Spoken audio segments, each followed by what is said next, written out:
आता बातमी अपघाताची आहे. डोंबिवली नाशिक मार्गावर ट्रकचा अपघात झालाय. पत्री पुलाजवळ बॉयलर आणणारा ट्रक उलटलाय. डोंबिवली कल्याण दरम्यान त्यामुळे मोठी वाहतूक कोंडी झाली. अपघातग्रस्त ट्रक हटवण्याचं काम सध्या युद्धपातळीवर सुरू आहे. अपघाताची बातमी सध्या आपण पाहतोय.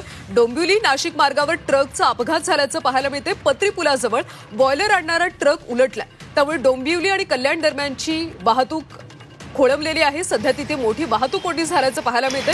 सध्या अपघातग्रस्त ट्रक हटवण्याचं काम युद्धपातळीवर सुरू आहे. आतिश भोईर आमचे प्रतिनिधी, त्यांच्याकडून सविस्तर माहिती घेऊयात. आतिश, अपघात नेमका कशा पद्धतीने घडला?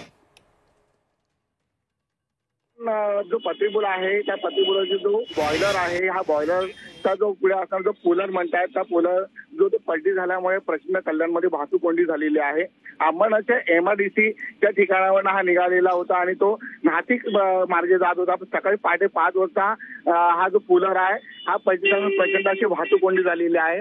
कल्याणचा हा मुख्य चौक असल्यामुळे ह्याच चौकामध्ये पलटी झाल्यामुळे वाहतूक कोंडी झालेली आहे. क्रेन आलेला आहे. नक्कीच आतिश, त्यामुळे आता वाहतूक कधी सुरळीत होते हे पाहणं देखील महत्वाचं आहे. धन्यवाद माहितीसाठी.